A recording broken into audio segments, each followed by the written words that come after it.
நாளிலும் தியானத்திற்கென்று 1 நாளாகம புஸ்தகம் 16ஆம் அதிகாரம் 29வது வசனம். கர்த்தருக்கு அவருடைய நாமத்துக்குரிய மகிமையை செலுத்தி காணிக்கைகளை கொண்டு வந்து அவருடைய சந்நிதியில் பிரவேசியுங்கள், பரிசுத்த அலங்காரத்துடனே கர்த்தரை தொழுது கொள்ளுங்கள்.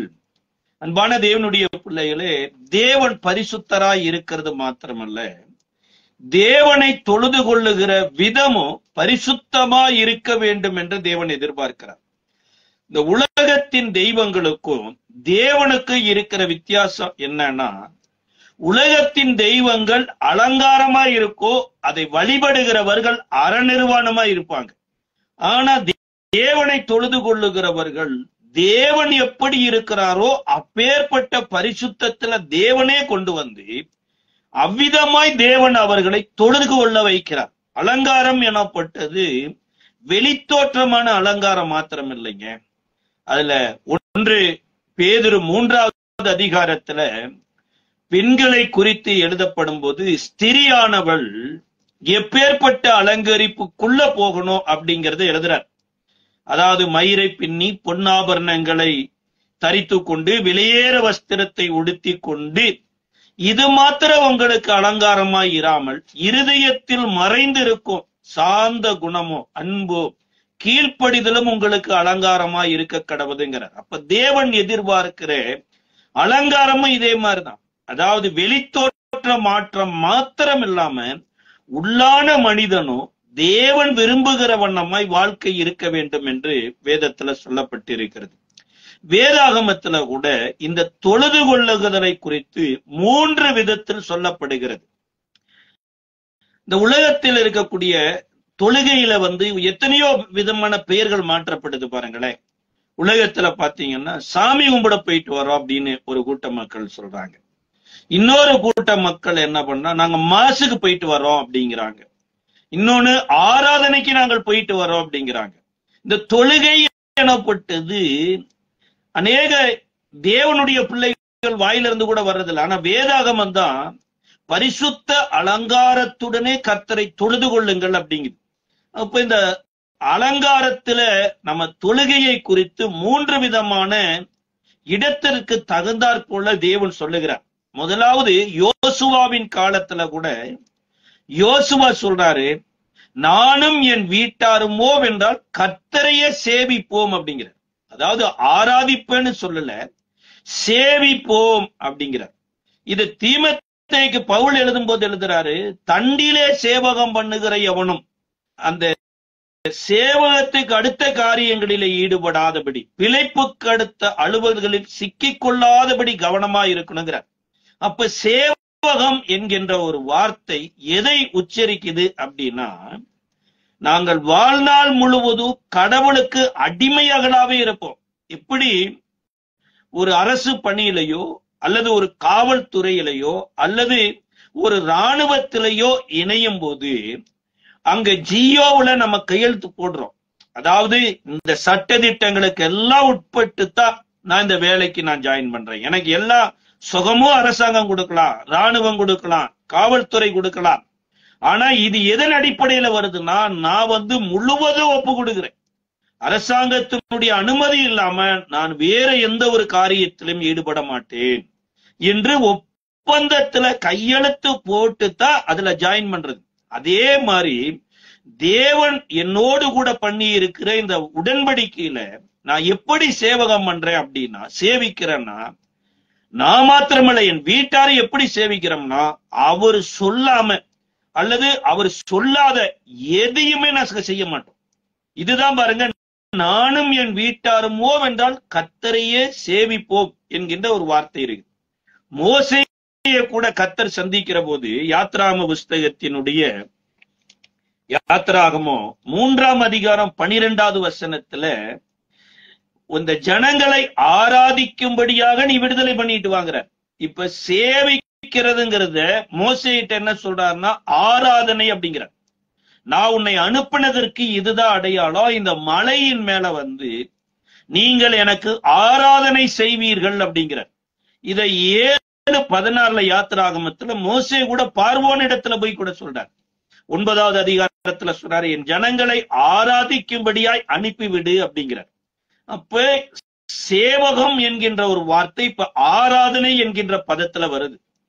ஆபிரகாம் கூட 21வது அதிகாரத்துல, ஆதியாகம புஸ்தகம் 21வது அதிகாரம் கடைசி 2 வசனங்கள்ல சதா காலங்களிலும் இருக்கிற தேவனை தொழுது கொண்டார். 33வது வசனத்துல சொல்லப்பட்டிருக்கு. பெயர் சபாவில தோப்பினாலே ஒரு பலிபீடத்தை உண்டாக்கி சதா காலமும் இருக்கிற கர்த்தருடைய நாமத்தை தொழுது கொண்டார் அப்படிங்கிறது. இது ஆபிரகாம். ஆனா ஆபிராமா இருந்த போது 12வது அதிகாரம் 8வது வசனத்துல ஒரு கல்லினாலே பலிபீடம் கட்டி அங்க கர்த்தரை தொழுது கொள்றார். 13வது அதிகாரத்தினுடைய 4வது வசனத்துல தான் முதலில கட்டப்பட்ட அந்த பலிபீடத்துல போய் பலி செலுத்திட்டு வர்றார். அப்ப ஆபிராமினுடைய பலியின் முறையும் ஆபிரகாமினுடைய பலியும் முறையும் மாறுது. இப்படி ஆவிக்குரிய ஒரு இஸ்ரவேலருடைய ஆவிக்குரிய பலி, ஆராதனை, ஆசாரிப்பு கூடாரம், ரத்தம் சிந்துதல் எல்லாம் மாறுதோ ஆபிரகாமினுடைய தொழுது கொள்ளுதலும் மாறுகிறது. இது பூமியில எப்படி இருக்குன்னா, பரலோகத்துல சில தொழுகையை குறித்து சொல்லப்பட்டிருக்கிறது. வெளிப்படுத்தின விசேஷம் 4வது அதிகாரத்தினுடைய 4ஆம் அதிகாரம் 10வது வசனத்துல, வெளிப்படுத்தின விசேஷம் 4வது அதிகாரம் 10வது வசனத்துல அங்க சபை மூப்பர்கள் எல்லாம் எப்படி தொழுது கொள்ளுகிறாங்கன்னா, 24 மூப்பர்களும் சிங்காசனத்தின் மேல் வீட்டிருக்கிறவருக்கு முன்பாக வணக்கமாய் விழுந்து சதா காலிலும் உயிரோடு இருக்கிறவரை தொழுது கொண்டு தங்கள் கிரீடங்களை சிங்காசனத்திற்கு முன்பாக வைத்து, கர்த்தாவே தேவரீர் மகிமையும் கனத்தையும் வல்லமையும் பெற்றுக் கொள்வதற்கு பாத்திரராய் இருக்கிறீரே, நீரே சகலத்தையும் சிருஷ்டித்தீர், உம்முடைய சித்தத்திலே அவைகள் உண்டாயிருக்கிறவைகளும் சிருஷ்டிக்கப்பட்டவைகளுமாய் இருக்கிறதே என்றார்கள். அதாவது இவர்கள் கிரீடங்கள் அனைத்தையும் தேவனுடைய சமூகத்துல கலட்டி வைத்துட்டு சாஷ்டாங்கமாய் வணங்கி தொழுது கொண்டார்கள் அப்படிங்கிறார். இதே 5வது அதிகாரத்தினுடைய 14 வசனத்துல அதற்கு 4 ஜீவன்களும் ஆமேன் என்று சொல்லி 24 மூப்பர்களும் வணக்கமாய் விழுந்து சதா காலங்களிலும் உயிரோடு இருக்கிறவரை தொழுது கொண்டார்கள். அதே 7வது அதிகாரத்தினுடைய வெளிப்படுத்தின விசேஷம் 7வது அதிகாரத்தினுடைய 11வது வசனத்துல தூதர்கள் யாவரும் சிங்காசனத்தையும் மூப்பர்களையும் 4 ஜீவன்களையும் சூழ்ந்து நின்று சிங்காசனத்திற்கு முன்பாக முகக்குப்புற விழுந்து தேவனை தொழுது கொண்டார்கள். அப்ப மூப்பர்கள் தொழுது கொள்றாங்க, 4 ஜீவன்கள் தொழுது கொள்ளுது, இங்க தூதர்களும் தொழுது கொள்றாங்க. 19வது அதிகாரத்தினுடைய 4வது வசனத்துல 19வது அதிகாரம் 4வது வசனத்துல 24 மூப்பர்களும் 4 ஜீவன்களும் வணக்கமாய் விழுந்து ஆமேன் அல்லேலுயா என்று சிங்காசனத்தில் மேல் வீட்டிருக்கிற தேவனை தொழுது கொண்டார்கள். இந்த சம்பவங்கள் அனைத்துமே யோவானுக்குத்தான் கர்த்தர் காண்பிக்கிறார். சில இடங்கள் மறைவாயிருக்கிறது, முத்திரைக்கப்பட்டு இருக்கிறது. அப்ப அந்த இடங்கள் எல்லாம் ஆச்சரியமான இடங்களுக்கு தேவதூதர்கள் யோவானை கூட்டிக் கொண்டு போகிற போது யோவான் ஒரு இமோஷனல்ல தேவதூதர்களை தொழுது கொண்டுறாங்க, காலில் விழுந்து வணங்கிறாங்க. இதை குறித்து 10வது வசனம் சொல்லப்பட்டிருக்குது. அப்பொழுது அவனை வணங்கும்படி நான் அவனுடைய பாதத்தில் விழுந்தேன். அவன் என்னை நோக்கி, இப்படி செய்யாதபடி பார், உன்னோடும் இயேசுவை குறித்து சாட்சியிட்ட உன் சகோதரரோடும் கூட நான் ஒரு ஊழியக்காரன். தேவனை தொழுதுகொள், இயேசுவை பற்றின சாட்சி தீர்க்கதரிசிகளின் ஆவியாயிருக்கிறது என்றான்.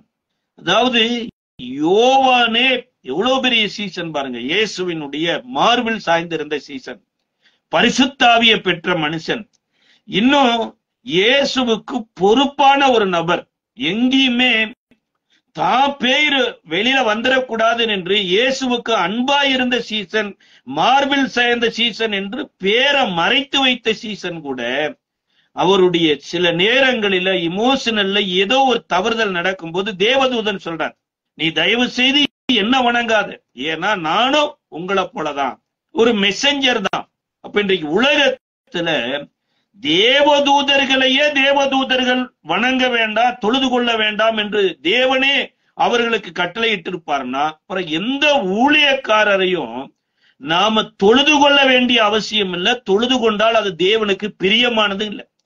இது 19:10 மாத்திரமல்ல, 22வது அதிகாரத்தினுடைய 9வது வசனத்துல கூட சொல்லப்பட்டிருக்குது. 22வது அதிகாரம் திரும்பவும் இந்த யோவான், சரி ஒரு தூதனை விட்டுட்டா இன்னொரு தூதனவாவது வழிபடலாமே என்கிறத போல செய்கிறாரு.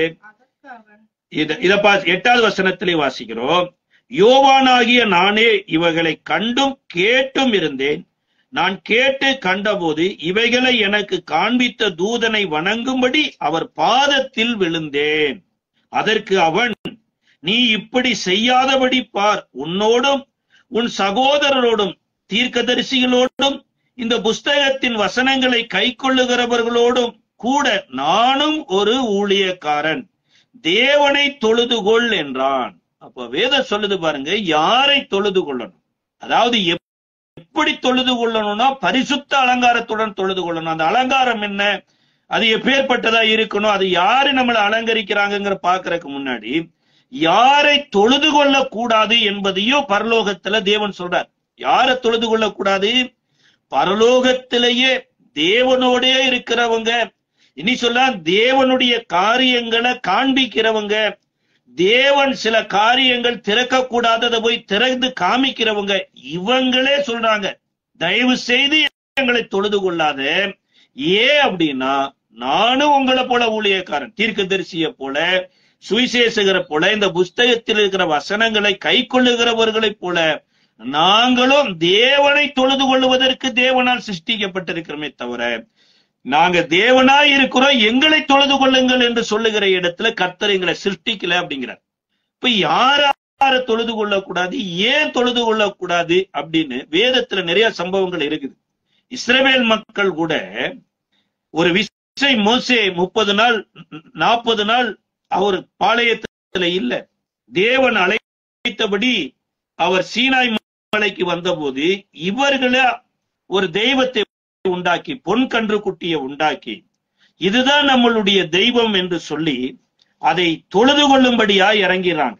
இதை குறித்து 32வது அதிகாரம் யாத்ராம புஸ்தகத்தினுடைய 32ஆம் அதிகாரம் 4வது வசனம் சொல்லுகிறது,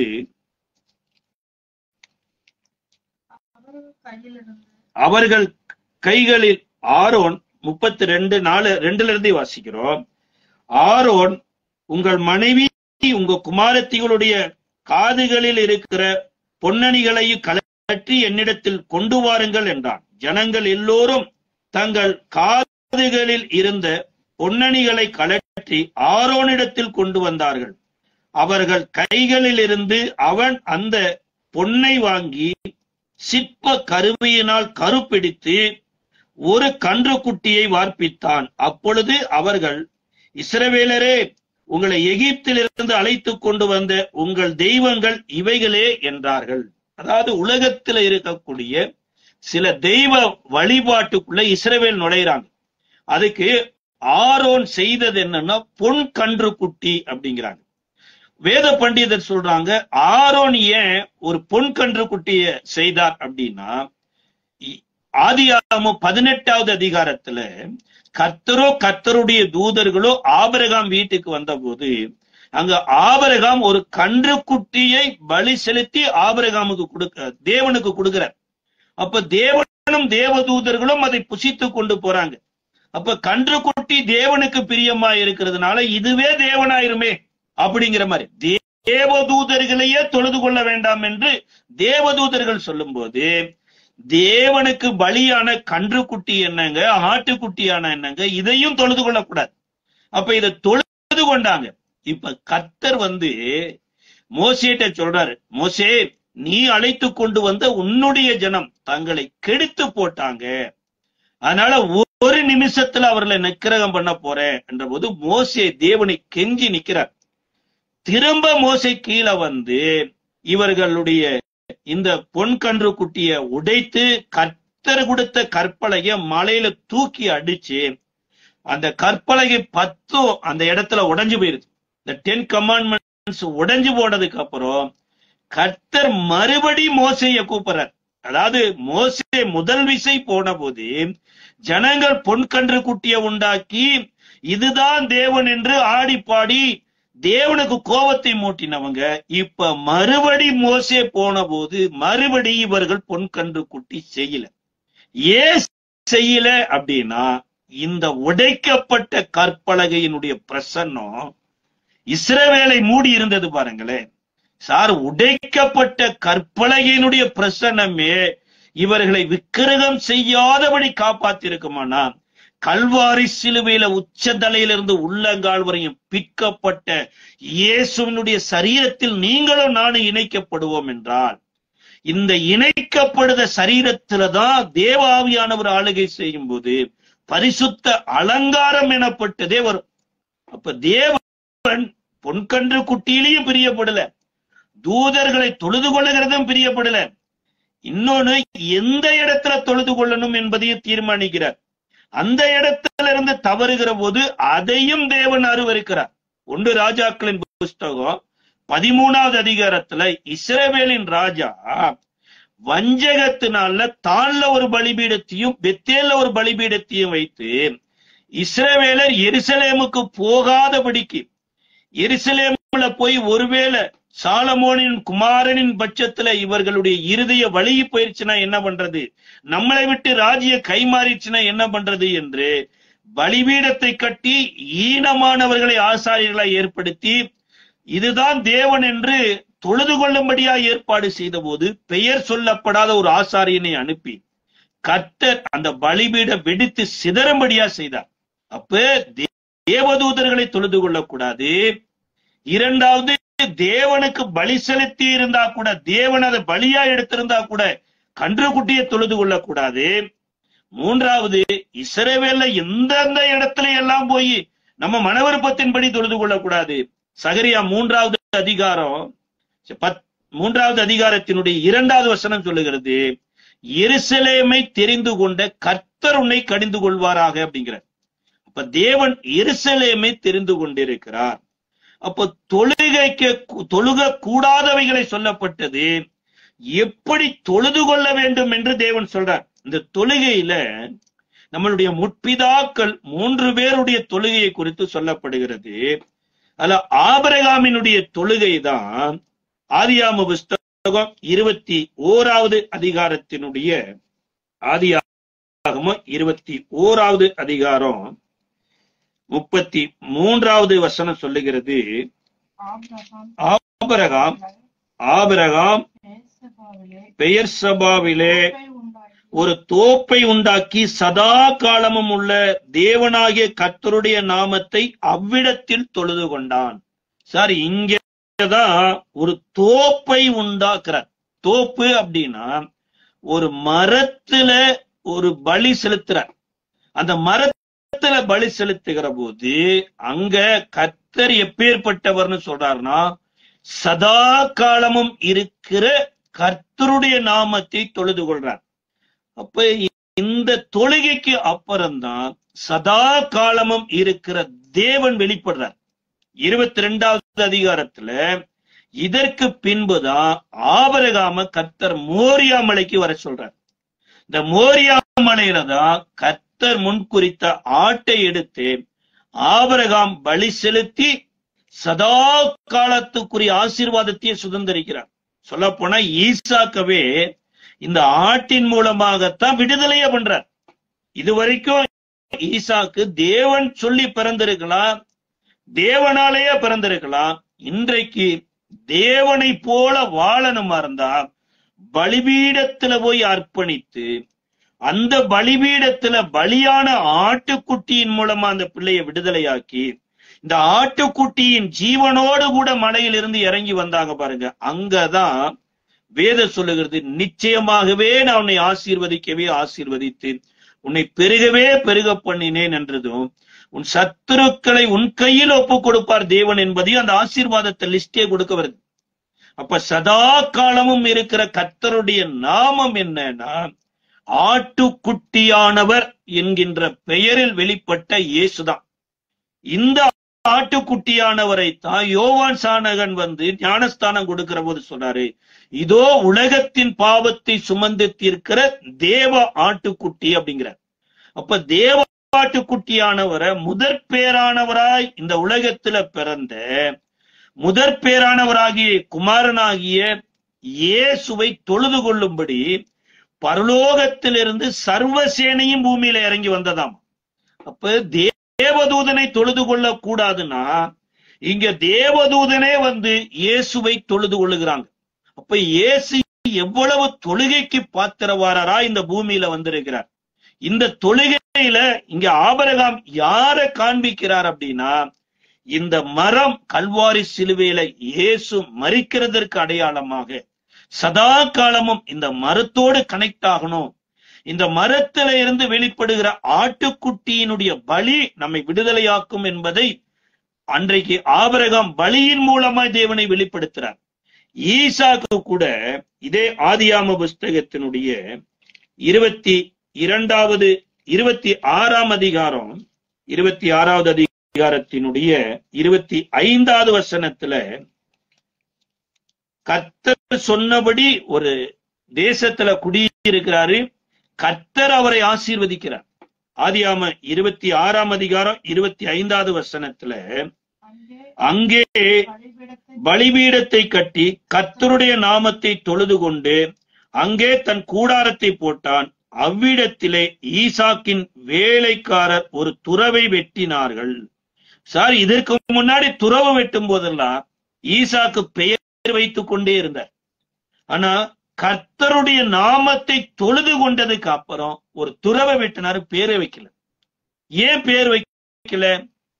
ஏன்னா 24வது வசனத்துல சொல்லிட்டாரு, அன்று ராத்திரியிலே கர்த்தர் அவனுக்கு தரிசனமாகி, நான் உன் தகப்பனாகிய ஆபிரகாமுடைய தேவன், பயப்படாதே, நான் உன்னோட இருந்து என் ஊழியக்காரனாகிய ஆபிரகாமின் நிமித்தம் உன்னை ஆசீர்வதித்து உன் சந்ததியை பெருக பண்ணுவேன் என்று கர்த்தரோடு தொடர்புல வந்ததுனால கர்த்தர் எதையெல்லாம் செய்தாரோ அங்கு எல்லாம் அவர் பெயர் வைக்கவே இல்லை. மிகப்பெரிய ஒரு சூரியனை படைச்சாருங்க, சூரியன்ல தான் பேரை வைக்கல. சந்திரனை படைச்சாரு, பேரை வைக்கல. ஏங்க மனிதனையே படைச்சாருங்க, மனிதன் மேல தன்னுடைய பேரை வைக்கல. ஆனா இவைகள் எல்லாம் தேவனால படைக்கப்பட்டு இருக்குது. இங்க ஈசாக்கு ஒரு துறவு தூண்டினார். இதற்கு முன்னாடி, அதாவது தேவன் தரிசனமாகி தேவன் வாக்குத்தத்தம் பண்ணின மாதிரி இவர் செய்யாம இவரே அவருடைய தகப்பனாருடைய தோட்டி போட்ட துறவுகளை பெலிஸ்தியர் மூடி போட்டிருந்தாங்க. அப்போ ஒவ்வொன்றுக்கும் பேர் வச்சார் பாருங்க. ஒன்றுக்கு எனக்கு வந்து இவ்வளவு எதிர்ப்பு வந்தது, போராட்டம் வந்தது, அதனால அதுக்கு பேரு சித்தனா என்று வச்சார். அடுத்து சித்தனாவிலையும் அவருக்கு அதிலிருந்து ரிலீஸ் ஆகி இன்னும் மேசேக்குன்னு ஒண்ணு வச்சார்.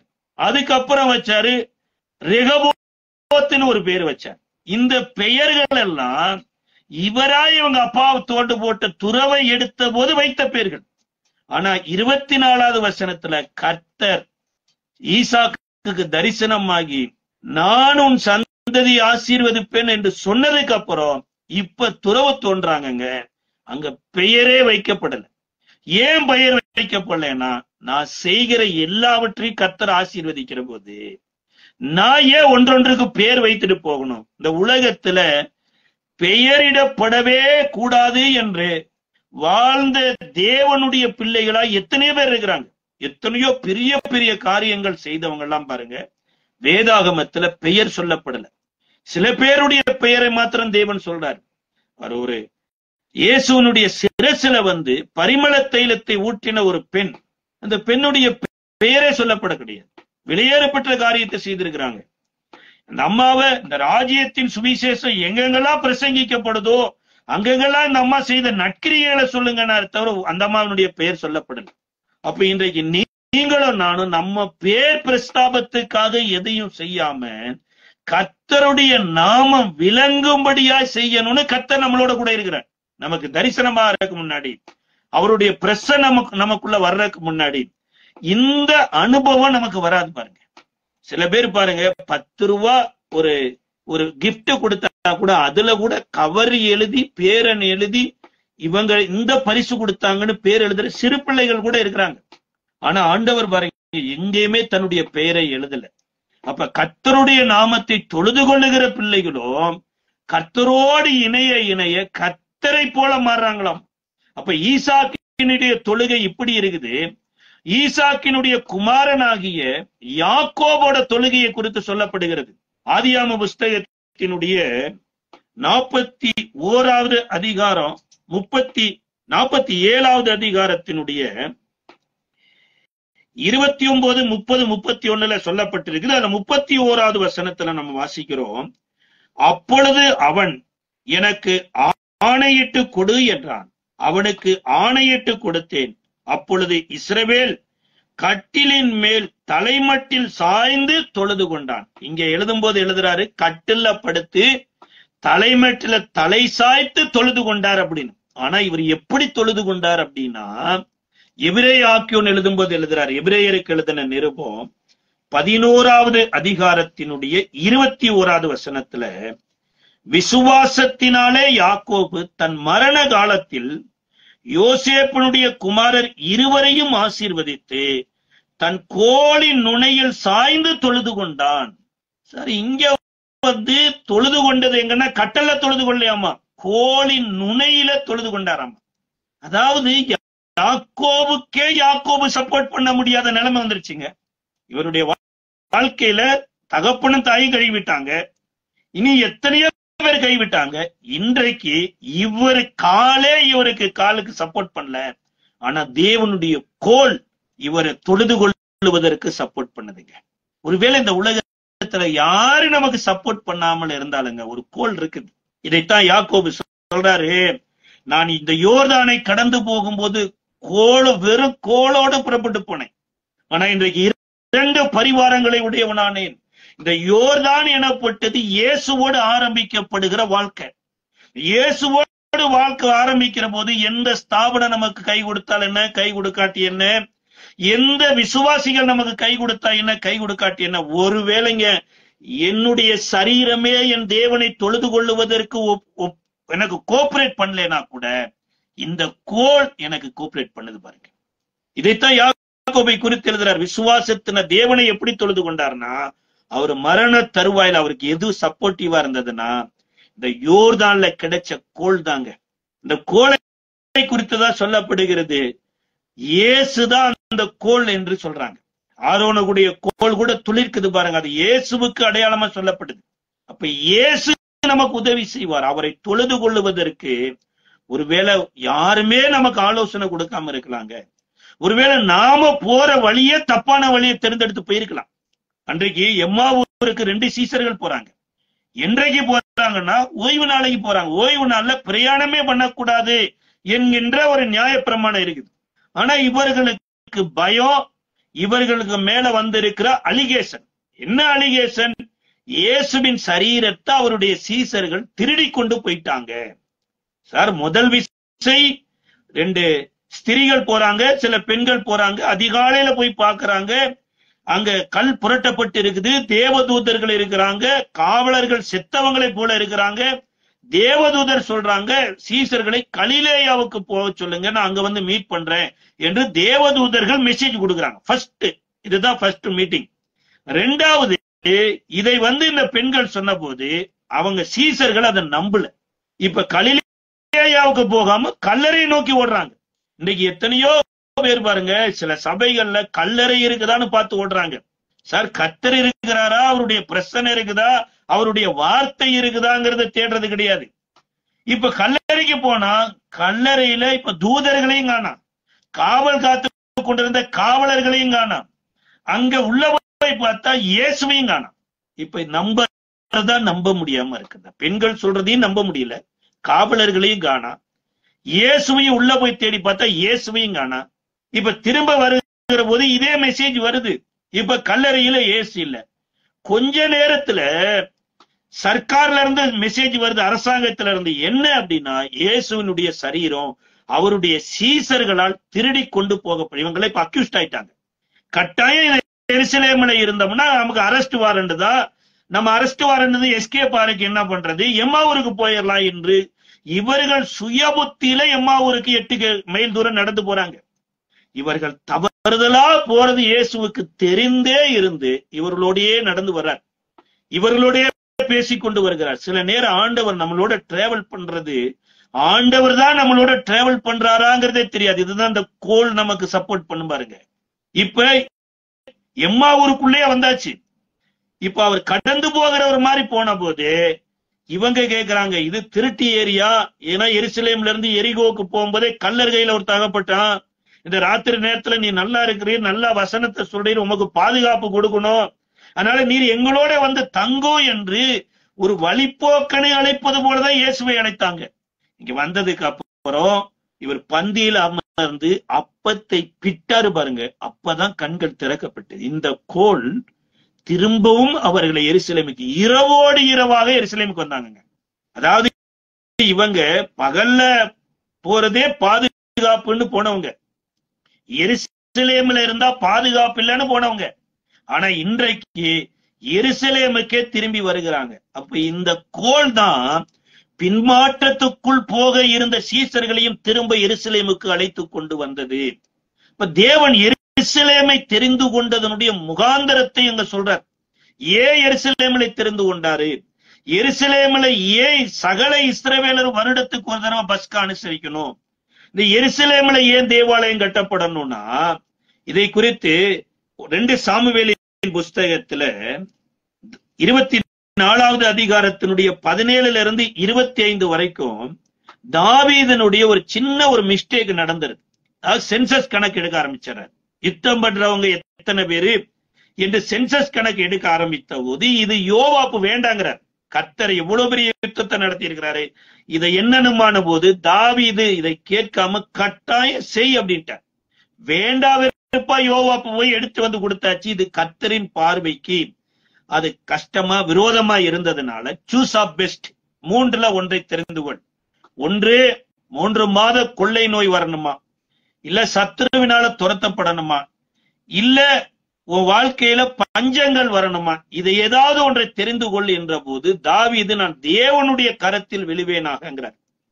தேவனுடைய கரத்தில் விழுவேனானா என்ற போது தேவதூதனை அனுப்பி இஸ்ரவேல்ல லட்சக்கணக்கான மக்கள் சாகுறாங்க.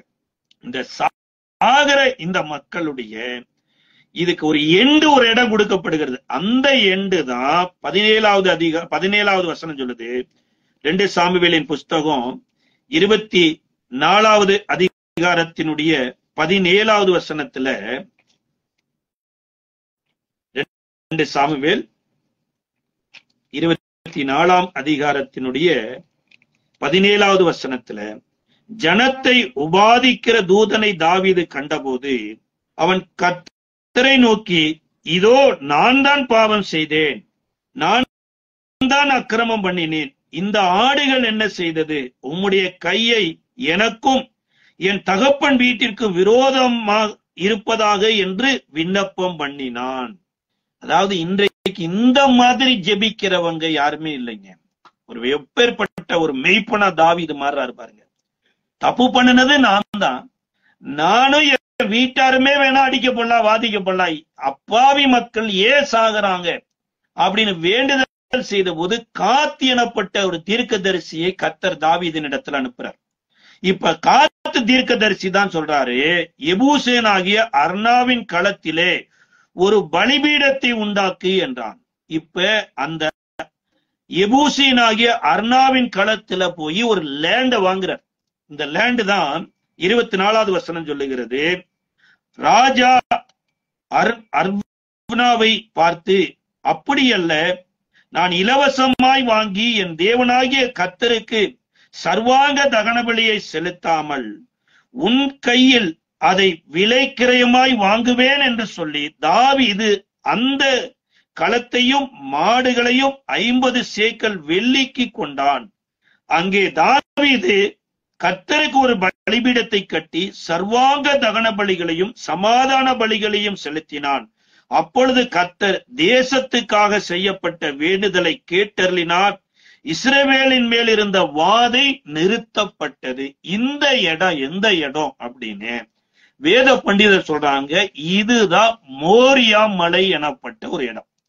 அப்ப மோரியா மலையில தான் ஈசாக்கு ஆட்டுக்குட்டியின் மூலமா விடுதலை ஆகிறார்.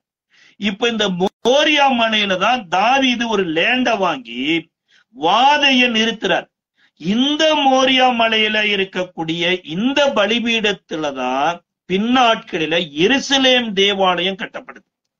அப்ப ஏன் ரெகோபயாம் தான்ல ஒரு பலிபீடத்தையும் பெத்தேல்ல ஒரு பலிபீடத்தையும் கட்டின போது அன்றைக்கு பெயர் சொல்லப்படாத ஒரு தீர்க்கதரிசியின் மூலமா பலிபீட வெடித்து செதறணும் அப்படின்னு சொன்னது எதற்காகனா, எருசலேம்ல இந்த பஸ்கா பண்டிகை ஆசரிக்கப்படுவதனுடைய பிரதான நோக்கமே தேவன் எருசலேமை தெரிந்து கொண்டது எதற்காக அப்படின்னா, இதே எருசலேம்ல பிரதான பஸ்காவாகிய இயேசு பலியாவதற்கு ஒப்பனையாகத்தான்.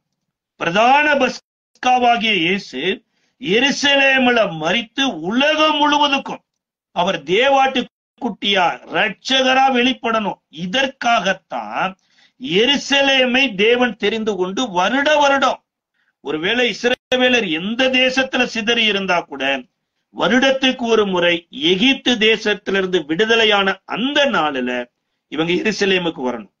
எருசலேமுக்கு வருகிறது மாத்திரம் இல்லைங்க, இவங்க பெரிய பங்களால தங்கி இருக்கலாம், ஏசி ஆள்ல இருக்கலாம், பெரிய விலை உயர்ந்த கார் வைத்திருக்கலாம், எப்பேற்பட்ட பெரிய பணக்காரனா இருக்கலாம். ஒரு குறிப்பிட்ட காலம் இவர்கள் கூடாரம் போட்டு கூடாரத்துல புளிப்பில்லாத அப்பத்தை புசித்து கொண்டு இருக்கணுமா. இந்த கூடார பண்டிகை எனப்பட்டது எதற்காகனா, எங்களுடைய முற்பிதாக்கள் 40 வருடங்கள் இந்த கூடாரத்துல தங்கி இருந்தே தேவனால போஷிக்கப்பட்டார்கள் என்பதற்கு அடையாளமாகத்தான் இந்த கூடார பண்டிகை பஸ்காவுக்கு முன்னாடி அனுசரிக்கப்படுகிறது. இதைத்தான் பேதுருவும் யாக்கோபு யோவானும் மறுரூப மலைக்கு இயேசுவை அழைத்து கொண்டு போகிற போது எருசலேமில் இயேசுவுக்கு நிறைவேற போகிற மரணத்தை குறித்து மோசேயோ அங்க எலியாவும் சொன்ன போது, இப்ப பேதுரு சொல்றாரு, உமக்கு ஒரு கூடாரமோ எலியாவுக்கு ஒரு கூடாரமோ மோசேவுக்கு ஒரு கூடாரமுமாக இங்க 3 கூடாரங்களை போட்டு இங்கே தங்கலாங்கிறார். இதுதான் சேஃப்டி. ஆனா கூடார பண்டிகை எனப்பட்டது சேஃப்டிக்காக போட சொல்லல ஆண்டவர். நீங்க தேவனால இம்மட்டும் நடத்தப்பட்டிருக்கிறீங்க. இந்த கூடாரத்துல உங்களுடைய முற்பிதாக்கள் 40 வருடம் தங்கி இருந்தாங்க. தேவனேதான் 40 வருடம் நீங்க வேலை செய்யாம இரவும் பகலும் உங்களை பாதுகாத்து கூட்டிக் கொண்டு வந்தார் என்பதற்கு அடையாளமாகத்தான் இந்த கூடார பண்டிகையவே செய்ய சொன்னார். அப்ப இங்க வேதம் சொல்லுகிறது, இந்த மோரியா மலையில ஈசாக்குக்கு ஒரு விடுதலை வந்தது. இந்த மோரியா மலையில தாவீதின் அரசாட்சியில இஸ்ரவேலருக்கு ஒரு விடுதலை வந்தது. இதே மோரியா மலையில தான் கொல்கோதா மலையில இயேசு பலியாகிறார். இந்த பலியின் மூலமாகத்தான் உங்களுக்கு எனக்கும் மிகப்பெரிய ஒரு ரட்சிப்பை வருதுங்க. அப்ப தேவனை எப்படி தொழுது கொள்ளணும் என்கிறதுல தேவன் எதை போக்கஸ் பண்றாருன்னா, நீ எந்த இடத்துல தொழுது கொள்ற, இந்த எந்த இடத்துல தொழுது கொள்ளுகிறதுடைய தொழுது கொள்ளுகிறவருடைய ஜீவியத்தை குறித்து தீர்க்க தரிசனமா ஆண்டவர் சொல்றாரு. செப்பனியா தீர்க்க தரிசன புஸ்தகம் 3வது அதிகாரத்தினுடைய செப்பனியா 3:9 சொல்லும்போது, அப்பொழுது ஜனங்கள் எல்லோரும் கர்த்தருடைய நாமத்தை தொழுது கொண்டு ஒருமனப்பட்டு அவருக்கு ஆராதனை செய்யும்படி நான் அவர்கள் பாசையை சுத்தமான பாஷையாக மாற பண்ணுவேன். பாஷை அப்படின்னா இவர்கள் பேசிக்கொள்ளுகிற முறை உள்ள ஒண்ணு வெளியில ஒண்ணு இருக்காது. பாருங்க, இன்றைக்கு குடும்பங்களுக்குள்ளேயே உள்ள ஒண்ணு வெளியில ஒண்ணு இருக்குது. அன்றைக்கு யாக்கோபினுடைய 10 பிள்ளைகளும் யோசேப்புக்கு முன்னாடி ஒண்ணு பேசினாங்க, யோசேப்புக்கு பின்னாடி ஒண்ணு பேசினாங்க. அதே போல இயேசுவுக்கு முன்னாடி இஸ்ரவேலர் ஒண்ணு பேசினாங்க, இயேசுவுக்கு பின்னாடி ஒண்ணு பேசினாங்க. அப்ப இப்படி பேசுவது சுத்தமான பாஷையே கிடையாது. பாருங்க, யாக்கோபு நிருபம் 3வது அதிகாரத்தினுடைய 3ஆம் அதிகாரம் 9, 10, 11 வசனங்களில நம்மளுடைய ஒரே வாயில தேவனையும் துதிக்கிறோம், தேவனால் படைக்கப்பட்ட மனிதர்களையும் நிந்திக்கிறோம். துதித்தலும் சபித்தலும் ஒரே வாயிலிருந்து புறப்படுகிறதே அப்படிங்கிறார். இதை குறித்து 8வது வசனத்திலிருந்து வாசிக்கிறோம். நாவை அடக்க ஒரு மனுஷனாலும் கூடாது, அது அடங்காத பொல்லாங்குள்ளதும் சாவுக்கு ஏதுவான விஷம் நிறைந்ததுமாய் இருக்கிறது. அதனாலே நாம் பிதாவாகிய தேவனை துதிக்கிறோம், தேவனுடைய சாயலால் உண்டாக்கப்பட்ட மனுஷனை சபிக்கிறோம். துதித்தலும் சபித்தலும் ஒரே வாயிலிருந்து புறப்படுகிறது. என் சகோதரரே, இப்படி இருக்கலாகாது. ஒரே ஊற்று கண்ணிலிருந்து தித்திப்பும் கசப்புமான தண்ணீர் சுரக்குமோ? என் சகோதரரே, அத்திமரம் ஒலிவ பழங்களையும் திராட்சை செடி அத்திப்பழங்களையும் கொடுக்குமோ? அப்படி உவர்ப்பான நீரூற்று தித்திப்பான ஜலத்தை கொடுக்க மாட்டாதே அப்படிங்கிறார். இதைத்தான் செப்பனியாவினுடைய 3ஆம் அதிகாரம் 9வது வசனத்துல சொல்றாரு. கர்த்தர் ஒரே பாஷை, சுத்தமான பாஷையை தருவார்னா தேவனை துதிக்கிற பிள்ளைகள் தேவனை போலவே மற்றவங்களையும் மதிக்கிற பிள்ளைகளாய் மாறுவாங்க. அதாவது தேவனை நம்ம எப்படி கனம் பண்ணுகிறோமோ தேவனுடையவர்களையும் அவ்விதமாய் கனம் பண்ணுகிறவர்களா மாறிடுவோம். இந்த உலகம் அப்படி கிடையாது. ஆராதனைக்கு ஒரு வாயை வைத்துக் கொள்ளுகிறது, அகிலத்துக்கு இன்னொரு வாயை வைத்துக் கொள்ளுது. கடவுளுக்கு முன்னாடியே போய் கடவுளை நன்றி நன்றின்னு சொல்லிட்டு கடவுளால் படைக்கப்பட்ட மனிதர்களுக்கு விரோதமாய் என்னென்னமோ செய்கிறது.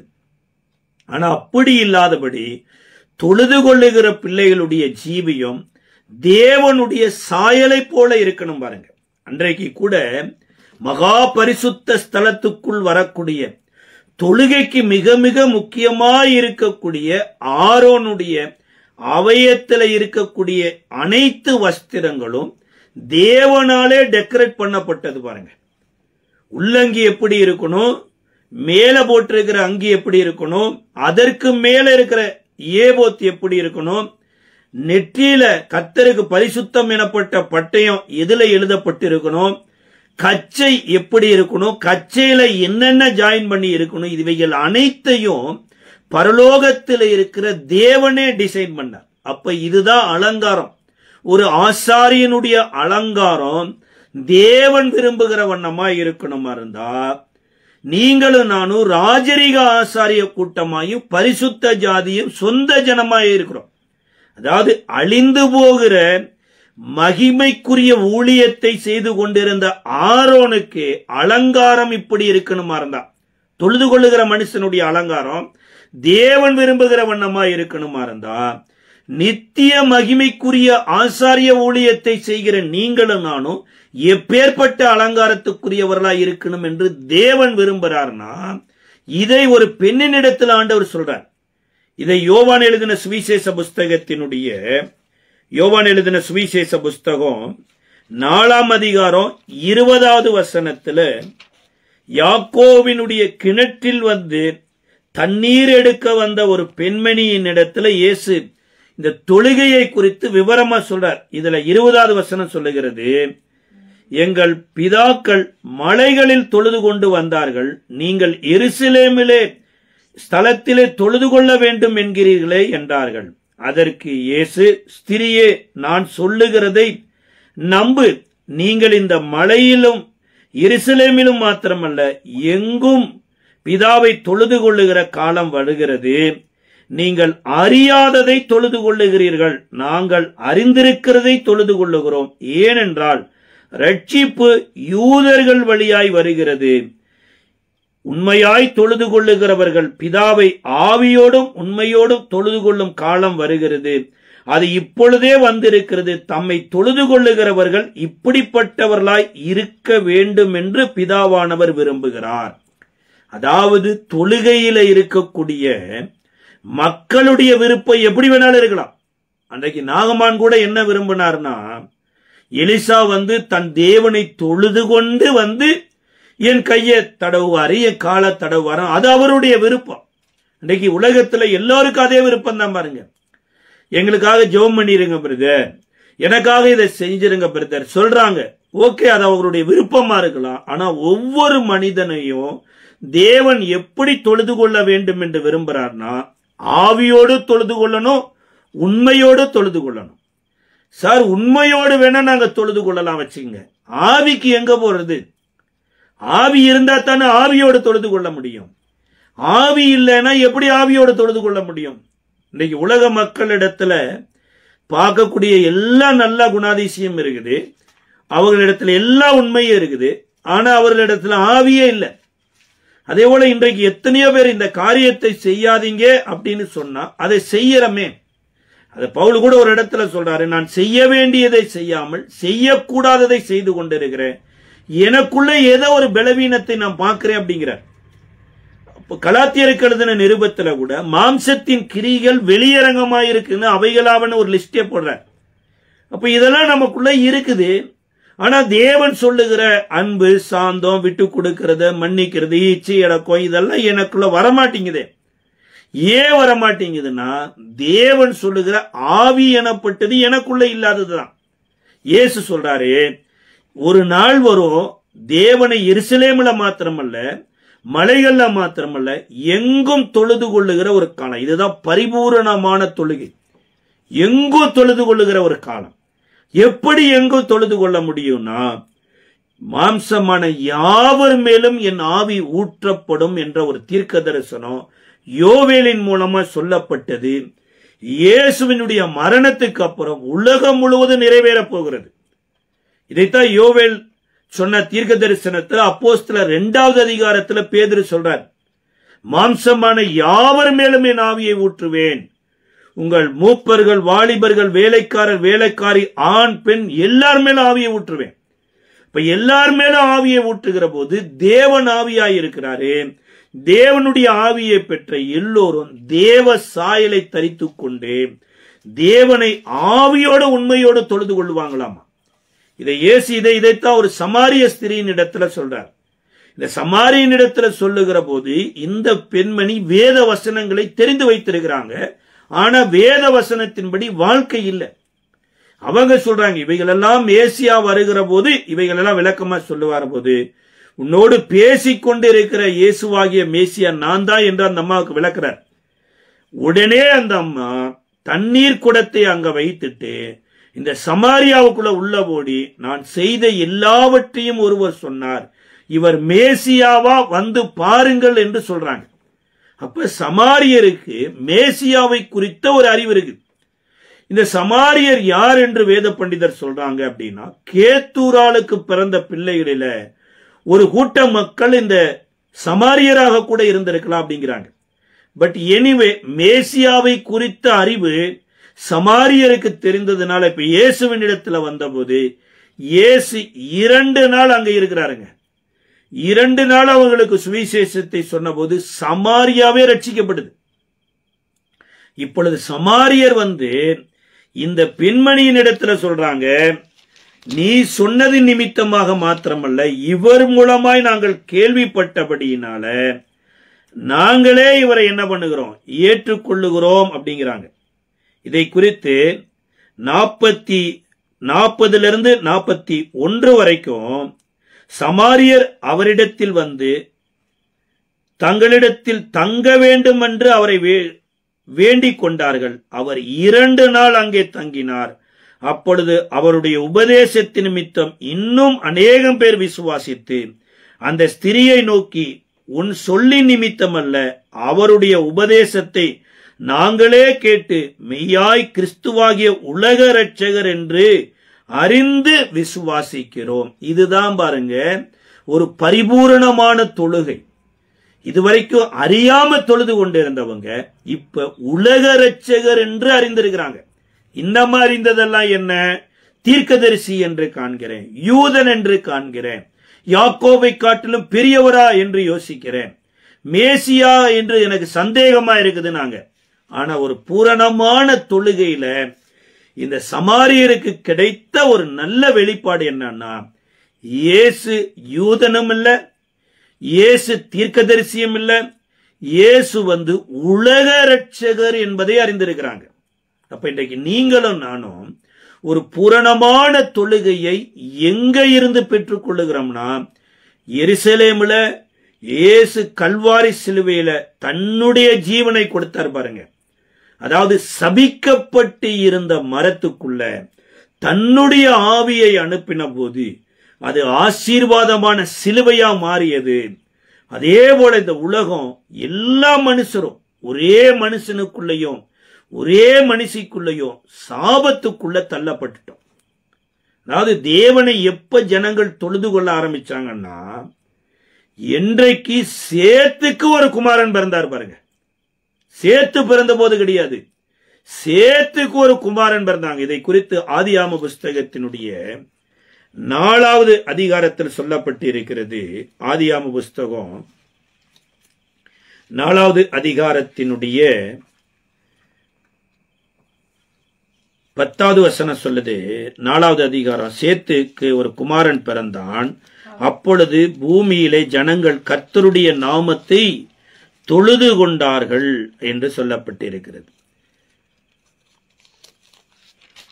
4வது அதிகாரத்தினுடைய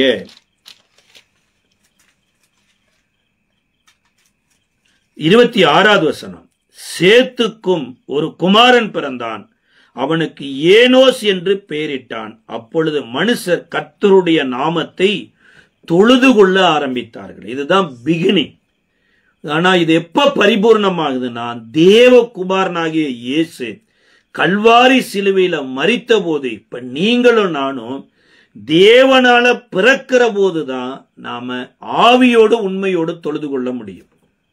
தேவனால நீங்களும் நானும் பிறக்கல அப்படின்னா நம்மளுடைய தொழுகை எனப்பட்டது ஒருவேளை சர்ச்சில் போய் கூட ஆராதிக்கலாம், சர்ச்சோடையே நம்மளுடைய ஆராதனை முடிஞ்சு போயிடும்.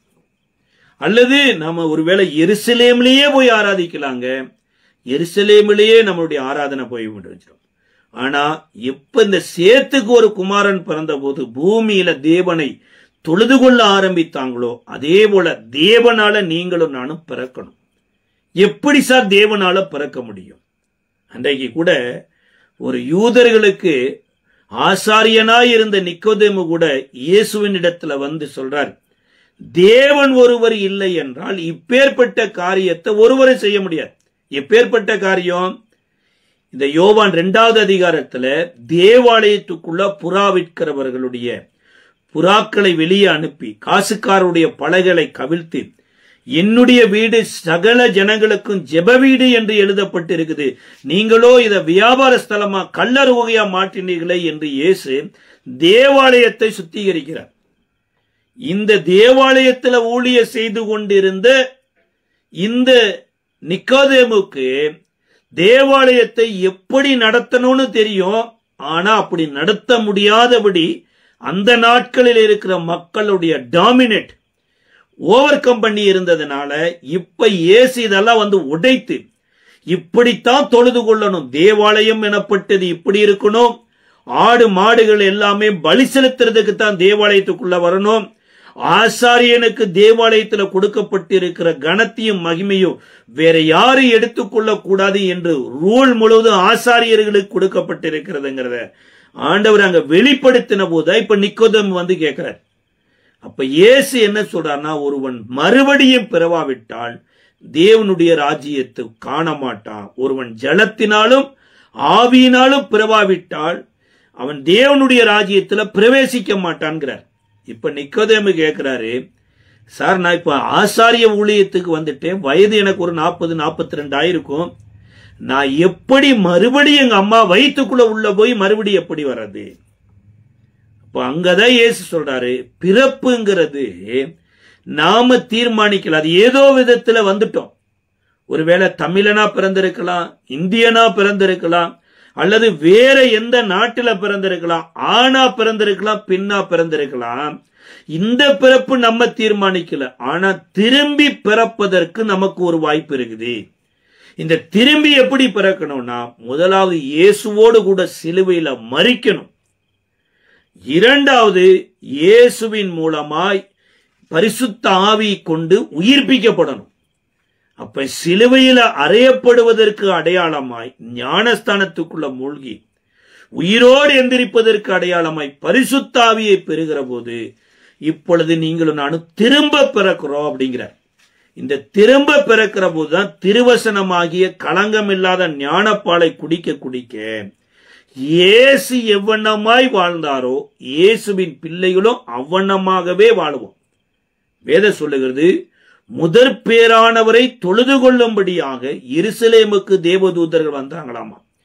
எபிரேயர் ஆக்கியன் எழுதும்போது எழுதுறார்.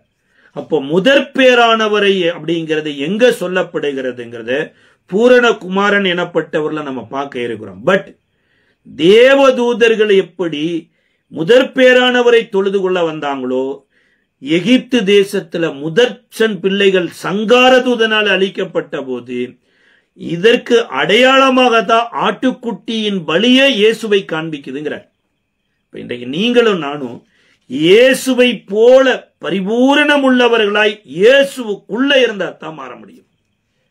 அன்றைக்கு ஆட்டுக்குட்டியின் ரத்தம் பூசப்பட்டிருந்த வீட்டுக்குள்ள இருந்தவங்க தான் சங்காரதூதனால் காக்கப்பட்டாங்களே தவிர மற்ற எல்லா வீடுகளுக்குள்ளேயும் பாருங்க தலைசன் பிள்ளை மரித்தது. அங்கதான் பூரணமான தொழுகை ஆரம்பித்தது. இயேசுவை போல நீங்களும் நானும் வாழணுமா இருந்தா இயேசுவுக்குள்ள இருக்கும் போதுதான் நடக்கும் பாருங்க. இயேசு இந்த பூமியில பிதாவின் சித்தத்தை செய்வதே தன்னுடைய போஜனமா இருந்தார். அப்ப நீங்களும் நானும் இயேசுவின் சித்தத்தை செய்வதுதான் பூரணமான தொழுகை. இந்த பூரணமான தொழுகைக்கு இயேசு தன்னுடைய ஜீவனையே உங்களுக்கு எனக்கும் கொடுத்திருக்கிறார்.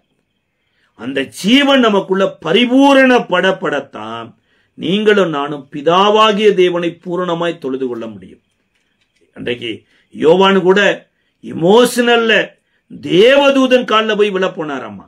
தேவதூதனை சொல்றாரு, இப்படி செய்யாதபடி கவனமாயிரு. இஸ்ரவேலர் கூட பாருங்க, மோசே சீனாய் மலைக்கு போன போது பொன்கன்று குட்டியை உண்டாக்குனாங்க. அது ஒரு விசை கூட தவறுனாங்க. ஆனா இன்றைக்கு கற்பலகை உடைக்கப்பட்டுச்சோ, அந்த உடைக்கப்பட்ட கற்பலகையினுடைய மகிமை இஸ்ரவேலுடைய பாளையத்தை மூடியிருந்ததோ, மறுபடி அவர்கள் இது மாதிரி விக்கிரக வழிபாடுக்கு போகல. மோசே இல்லாதிருந்த போதும் கூட மோசே உடைத்த அந்த கற்பலையின் மகிமை இஸ்ரவேலரை காத்து கொண்டிருந்தது. அதுக்கப்புறம் ரெகோபயாம் எனப்பட்ட ஒரு மனிதன் கூட தவறுதலான இடத்துல பலிபீடத்தை கட்டி இதுதான் தேவன் என்று வழிமாற பண்ணின போதும் கூட அந்த பலிபீடத்தையும் தேவன் வெடிக்க பண்ணினார். இன்றைக்கு நீங்களும் நானும் எருசலேமில மாத்திரம் இல்லைங்களேன், எங்குமே வேத வசனத்தின்படி வாழ்வதைத்தான் தேவன் வருகிறார். இதுதான் பரிபூர்ணமான தொழுகை. அந்த தொழுகை செய்ய கர்த்தர் உங்களுக்கு உதவி செய்வார். ஜெபிக்கலாமா? கிருபை நிறைந்த நல்ல ஆண்டவரே, இயேசுவின் நாமத்தில் நன்றியோடு ஸ்தோத்திரிக்கிறோம். தேவன் நீர் எங்கும் இருக்கிறீர். பிதாவாகிய தேவனை ஆவியோடும் உண்மையோடும் எங்கும் தொழுது கொள்ளுகிற காலமே பரிபூர்ணமான தொழுகையின் காலமா இருக்குதுங்கிறீரப்பா. இந்த வேளையில ஒருவேளை கடந்த நாட்களில நாங்கள் ஆவி இல்லாமல் தொழுதிருப்போம் என்றால், உண்மை இல்லாமல் தொழுதிருப்போம் என்றால் எங்களை மன்னியும். இனி வருகிற நாட்களில ஆவியோடு உண்மையோடு தொழுது கொள்ள எங்களுக்கு கிருபை தாரும். ஆசீர்வதியும் பலப்படுத்தும். இயேசுவின் நாமத்தில் ஜெபிக்கிறோம் நல்ல பிதாவே, ஆமென்.